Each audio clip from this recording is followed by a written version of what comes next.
Coming up on WUFT's First at 5, a major immigration crackdown at the University of Florida, how national mandates are making impacts closer to home. Plus, a star-studded crew lifted off with Blue Origin's new Shepard rocket, what the suborbital launch means for the future of spaceflight. And the search for 5 missing boaters continues in Martin County. An update from rescue crews on what they think caused the crash. First at 5. From the University of Florida's College of Journalism and Communications, you're watching WUFT News. Students are speaking out after a new federal program sparked a major immigration crackdown on the University of Florida campus. Welcome to First at 5. I'm Kirsten Maselka. And I'm Bernardo Montas. Thanks for joining us. This program allows campus police to question students about their immigration status and even make arrests. UF and several Florida schools are enforcing these rules through a federal program called 287G. It's part of Governor DeSantis' broader effort to tighten immigration rules in state schools. Many students say these policies go too far and don't belong on a college campus. But I don't think they should have the authority to question someone's citizenship or detain or deport or anything. Her sentiment echoes what many on campus are feeling. Worry that the university is becoming more of a surveillance zone than a safe space for learning. We also spoke to students who agreed with this change but didn't want to comment on camera. As of today, the State Department has revoked nearly 300 student visas across the nation. 8 UF students are among those numbers. And just last week, a UF international student was deported to Colombia. He was in the middle of renewing his student F1 visa when he was detained for driving with a suspended license. Tomorrow, more than 100 parents, teachers, and students in Alachua County will meet to demand protective policies around ICE and law enforcement in schools. The protest is organized by the Gainesville Immigrant Neighbor Inclusion Initiative. Leaders will meet at 5 p.m. in front of the ACPS School Board building and hold a public press conference on their concerns. Afterwards, they'll speak during public comment during the school board meeting. Initiative leaders say they want school board leaders to put protocols in place that require law enforcement to provide warrants when a student's being detained. Happening right now, Alachua County officials are working to learn what led to a man's death over the weekend. In a Facebook post this afternoon, investigators say they were called to the Reflections Department on Southwest 75th Street Sunday. When they arrived, they found the body of 21-year-old Aviel Hester Guadalupe. While they aren't releasing many more details, detectives say they're investigating this case as a homicide. If you have any more information about his death, you're asked to call the Alachua County Sheriff's Office. A Gainesville man is behind bars on charges of possessing child pornography and animal abuse material. Gainesville police officers say they arrested 37-year-old Daniel Hanna on April 8th on several charges for crimes against children. Officers say a tip from the National Center for Missing and Exploited Children in 2024 led them to make the arrest. Investigators say Hanna's electronic devices included more than 2,500 images of videos of child sexual abuse material. He's being held in the Alachua County Jail with bond set at $1.4 million. We enjoyed cooler temperatures in the 70s over the weekend under sunny skies. And today, temperatures warmed back above average and into the 80s. UF forecaster Matthew Clark joins us from the Weather Center. He's tracking an area of cooler temperatures that's headed our way. Matthew? Yeah, we saw 70s this weekend. We're back in the 80s right now, and we're tracking this cold front that's going to make its way down to our area. That's going to prevent the warm-up from continuing. It's bringing severe thunderstorms already to parts of the Ohio River Valley, but it's going to lose a lot of steam before it makes its way down to our area. And right now, it is crystal clear blue skies overlooking that campus cam. Look at that, 83 degrees, and it feels like 83 degrees. It's not humid out there. It's pretty dry. It is just a beautiful day right now. Getting some winds from the west around 10 miles per hour. That's why we're back in the 80s, because we're getting a little bit more winds from the west-southwest. 83 in Ocala, 84 down in the villages, and here's those wind directions right now. In the teens for most parts of the state in those wind gusts. It's been a very nice afternoon up to this point. And I want to point out this hour by hour. 83 as we head into 6 o'clock, and then it drops down into the 50s as we head into tonight. So that's a 30-degree temperature difference. Could be a little difficult to choose what you want to wear. A federal judge refused to toss out a lawsuit filed by former Gator star football recruit Jaden Rashada. Rashada says a UF booster and officials backed out of a deal that promised him more than over $13 million to play for the Gators. While some claims were dismissed, the court ruled that Rashada can continue pursuing fraud and conspiracy allegations against the defendants, which include Gators head football coach Billy Napier. Alachua County Public Schools is warning families of potential budget cuts. The Florida legislature is considering bills that will reduce funding for several advanced academic career programs across the county. The flyer sent out to parents says the bills would strip $3.5 million from these programs, which includes AP, IB, and dual enrollment. The budget cuts would impact nearly 7,000 students in the county. ACPS says the programs at risk are vital, helping students earn college credits, scholarships, and awards. Bradford County fire rescue crews are investigating the cause of a large structure fire that broke out early this morning. Crews responded to the fire in the 2200 block of Northwest County Road 200A in Lottie. Around 5:30 this morning, crews requested help from the Clay County Fire Rescue to assist in firefighting efforts. Crews say the fire was contained around 9 a.m. and no one was injured. The United States Coast Guard is searching for 5 missing people after a boat capsized off the south coast of Florida over the weekend. According to Martin County Fire Rescue, 4 people were rescued from the vessel 22 miles off Florida's coastline. The vessel reportedly capsized on Friday, but the Coast Guard began its rescue mission Sunday after the incident was reported. The 4 rescued survivors were taken by helicopter to a hospital in Stuart, Florida to get checked out. And Fire Rescue said 1 patient had serious injuries and 1 person died. More than $44 million in unclaimed property is being returned to Floridians this month. Unclaimed property is a financial asset that's unknown, lost, left inactive, or unclaimed by its owner. The most common types of unclaimed property include refunds, uncashed checks, and inactive bank accounts. In March, Gainesville residents collected more than $638,000 in unclaimed property. The highest returns went to residents in Tampa, collecting more than $8.6 million. To learn more and search for unclaimed property you might have, you can visit fltreasurehunt.gov. Cold nights can be more than uncomfortable. They can be deadly. WFT's Cold Hard Facts investigates how winter weather impacts those without shelter in north central Florida. See the stories, data, and community response on WFT.org by scanning the QR code on your screen.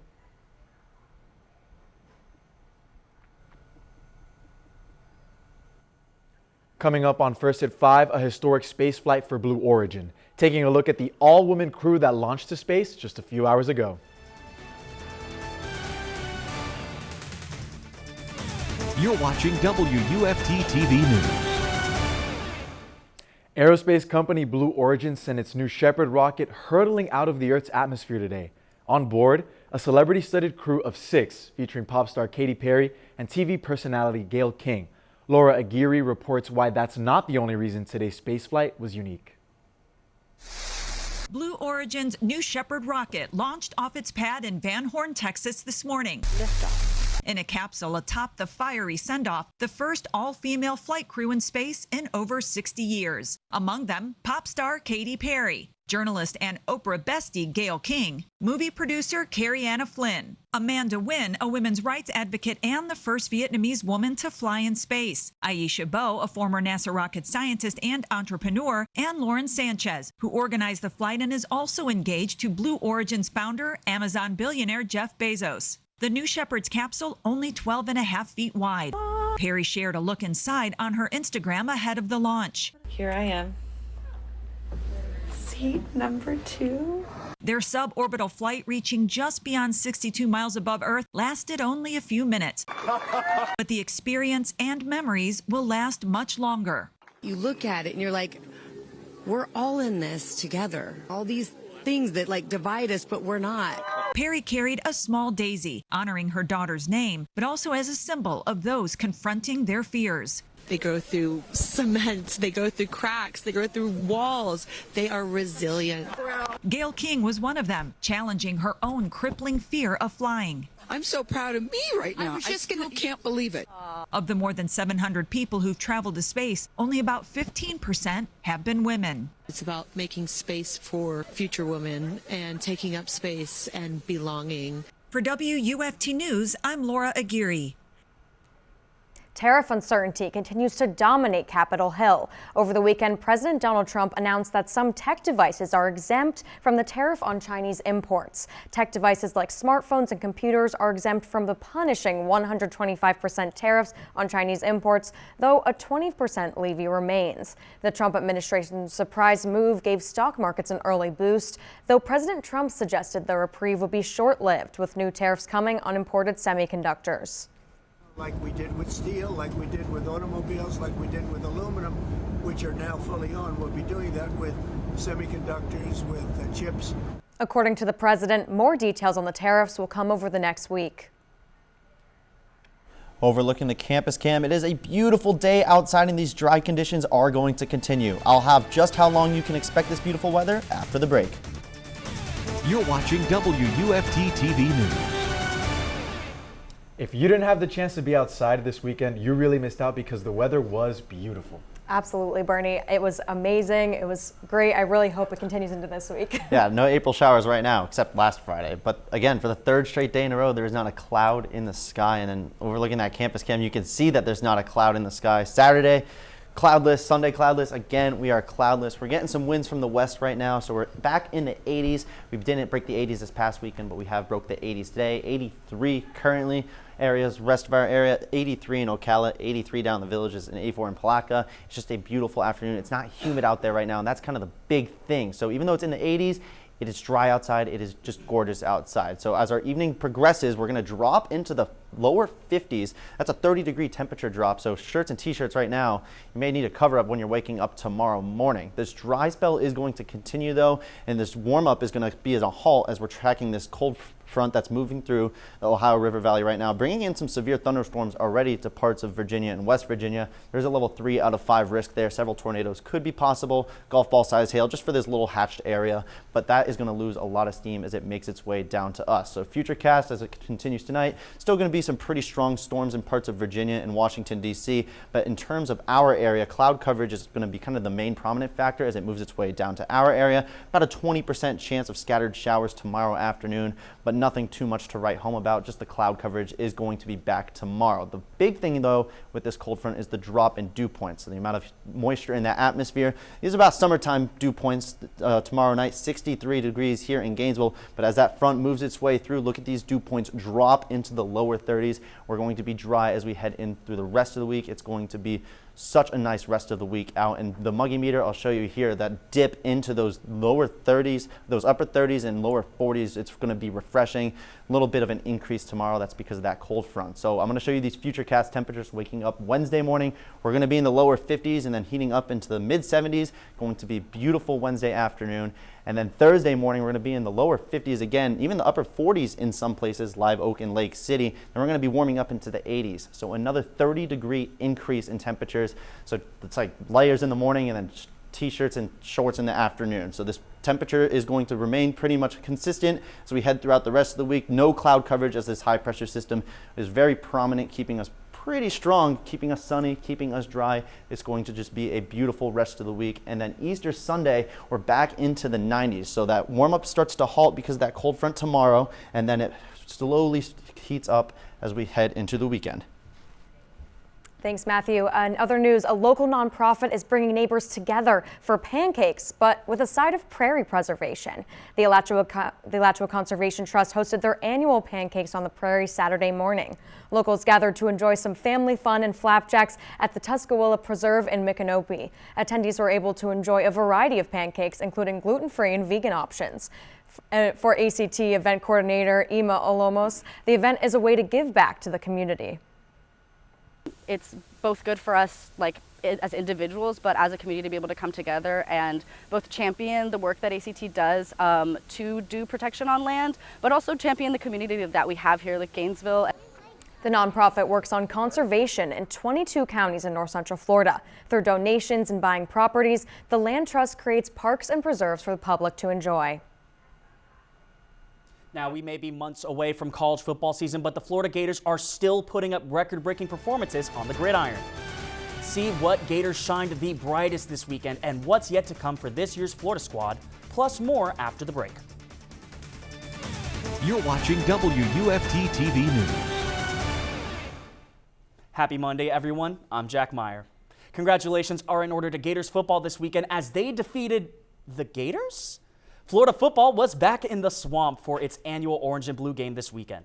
I had a chance to go behind the scenes for this year's contest, which featured plenty of electric action across the board. It's been nearly 5 months since the Florida Gators saw the bright lights and packed crowds of Ben Hill Griffin Stadium. On Saturday afternoon, UF made its return to the gridiron for the 2025 Orange and Blue game. After a quiet 19-17 showing last season, players and coaches alike had one goal for this year's outing: to put on a show, however may be necessary. You know, we watched the playoffs the last couple of years. I mean, I think to go the distance, you need explosive playmakers on offense, right? Especially in our system. So yeah, I mean, I'm hopeful that that's an indication of where we're at. The first half proved to be all blue as redshirt senior Jacoby Jackson ran for a pair of touchdowns to put his side up 28-3 at the half. Jackson finished the afternoon with 198 yards and 3 touchdowns on just 10 carries. A performance that he believes is just the tip of the iceberg in what's yet to come this fall. It was a pretty good performance. I would say my O-line did a great job today, and it wasn't really much I had to do with just run full speed and run straight, so yeah, a great day. The Orange squad nearly mounted a second-half comeback, thanks in part to a tremendous game from incoming freshman wideout Dallas Wilson. The 5-star recruit reeled in 10 catches for 195 yards and 2 touchdowns, both of which came in the fourth quarter. Nevertheless, his jaw-dropping performance wasn't enough, as the blue team still came away with a 38-32 win. But the final score or stat lines don't matter as much to the players as you might think. Above all else, they were just ecstatic to take back to Steve Spurrier Field one more time before the summer rolls around. The dream to be here in the swamp and compete in the swamp like I got the opportunity to do today. So, I mean, when Napier gave me that opportunity, it was hard to say no. What was your mindset? Florida football wasn't the only squad taking to Steve Spurrier Field this Saturday. Fresh off a national championship, the Gators men's basketball team celebrated its big win during halftime at this weekend's spring game. The Gators arrived at Ben Hill Griffin Stadium flaunting all of their hardware from this season, including their SEC and NCAA tournament trophies. While the decision to hold a halftime celebration instead of a parade received considerable criticism from Florida's fanbase, which resulted in athletic director Scott Strickland receiving some hearty boos on the field, the excitement in the air on Saturday afternoon was nothing short of contagious. Final Four Most Outstanding Player Walter Clayton Jr. concluded the afternoon with an unforgettable final speech. Hey man, first off, I'm a real Florida boy, so I know what it means. The way it's going to be. Hell yeah, Walt. Hell yeah, Walt. We appreciate y'all coming already, man. 60,000 of y'all, man. We family for real. I'm glad we got it done, man. That boy stay hot, and it's going to continue, man. Go Gators.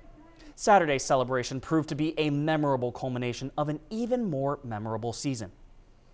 The 2025 edition of the Masters came down to a playoff on Sunday, with Rory McIlroy completing the career Grand Slam by winning his first green jacket. And someone who has hopes of the same thing one day is Gator golfer Noah Kent.